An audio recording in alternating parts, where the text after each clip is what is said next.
Alright, here we go. We're doing write a walking bass line.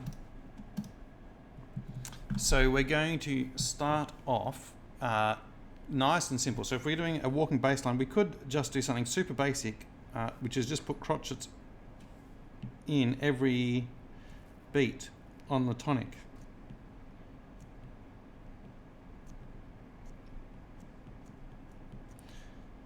So a little boring, but it would actually work, and sometimes it's, sometimes it's the right thing to do even when you're playing. So we could do that.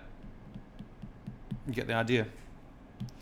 Another option is to do arpeggios. So if we do it in arpeggios, we can just go D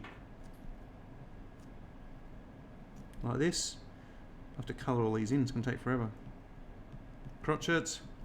Now that we're at the C, we need to jump to the closest G here, which would be here. And then down the arpeggio now. This one works out better because the B is right next to the C. Then we'd go to this arpeggio. We could, well, this is going to work out well, so we could just move this arpeggio to this note here. Go from the B to the A. So that kind of works. Make sure we're knowing our chord spelling well.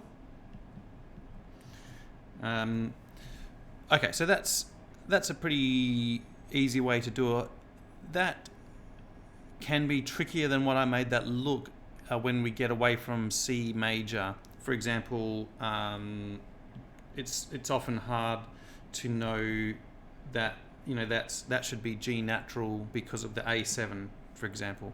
We're doing chord spelling, we're doing it fast, and it's pretty amazing that bass players do that, improvise that, and they just know their chord spelling so well that they can do that in real time. Let's do another approach, would be to use scales. So we could just go from D, oh no, I don't like that colour, D to G using the scale. So we go D, E, F. Well, we can't really go to G because then we'd have two Gs. So we've got to go maybe over the top, so up to the A. So if we colour that in, like so. Almost put the stem the wrong way. And then G. This one's going to work out nicely down the scale. Works out perfectly. Now we're at C. Where we're trying to go? We're trying to go to A. So we'll just go back up the scale. Then we'll get ourselves to an A. You can see that last note here that I just put in means you jump to the A. So perhaps in a perfect world, I might go to the G here instead of this note. So I might get rid of that, and I might have put a G there. That's possible. And then I'm trying to get back to D, I guess, if this was a repeat. Presuming this is a repeat, like this. Then I'll just go back down the scale, and I'd get to G. And I just want to double check that I'm not doing any terrible notes here. So if I had run over in this last chord here, in this guy, if I'd run over the top of a C, for example, I'd want to make sure it's a C sharp, not a C natural, that kind of thing.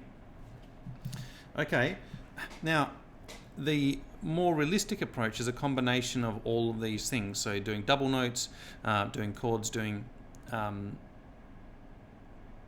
scales, as well as doing something called passing notes, specifically chromatic passing notes.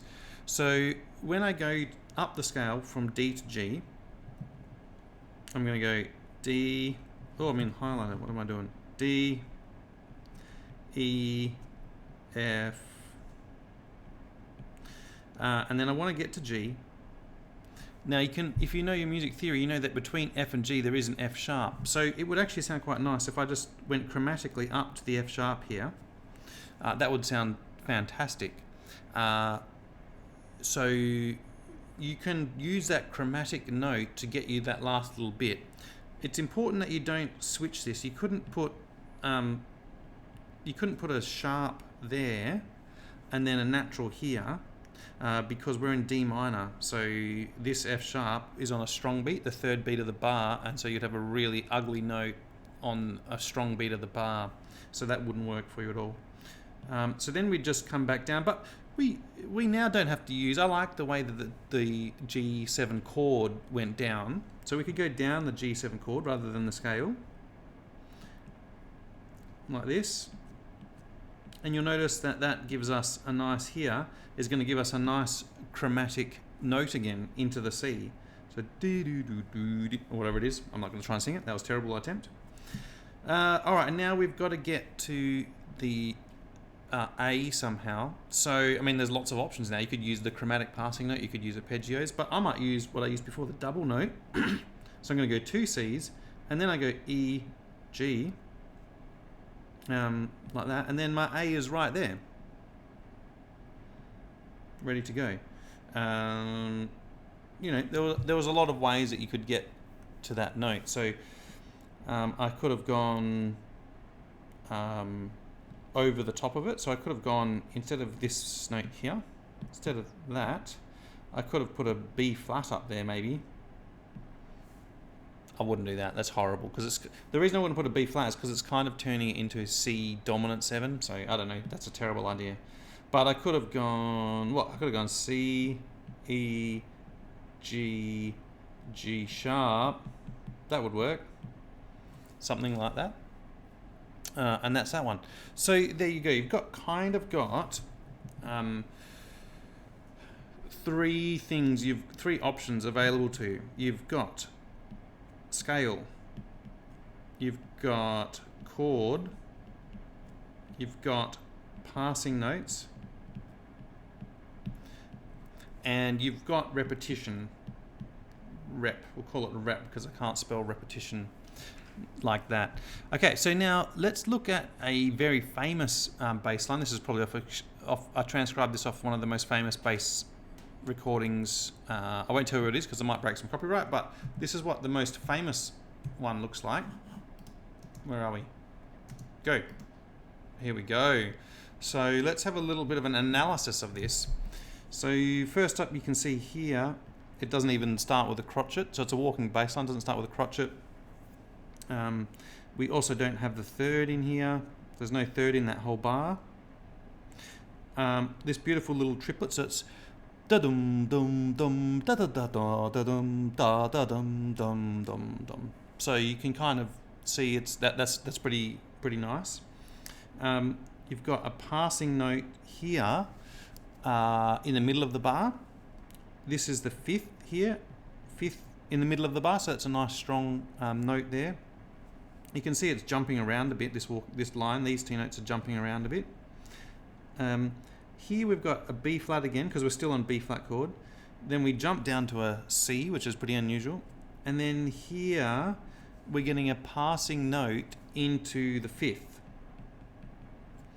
So we're walking on top, starting on the fifth. So if we always start on B flat, the tonic, in a longer chord section, that might sound weird. So it's okay to start on the fifth if it's a few bars in, perhaps, something like that. I'll show you a variation of that in a second. You can see here we're starting to use the arpeggio a bit. Got a bit of the B flat arpeggio. And then here we go, change the chord. We've got an E flat. We're going down using the flattened seventh there, which is nice. We're going to the fifth again here, rather than E flat again. So we wouldn't go E flat in that bar and then another E flat. That would sound a bit strange. So he's using the fifth again, and then a nice chromatic triplet there, which is nice. And then, interestingly here, usually you traditionally were taught to play the tonic on the first beat of the bar, but this is the best bass player, or the one that invented walking bass lines, one of these guys that invented walking bass lines, and he starts on a fifth there. So, it's not always the rule, and then gets to the tonic over here, so delaying that chord a little bit, perhaps you might say. I don't know why I'm worried about telling you what it is. This is Freddie Freeloader off Kind of Blue, so I don't see why that would cause a problem telling you that. So you can go and have a listen to it, and that's a bit of the bass line. Okay, hopefully that helps you. See you soon.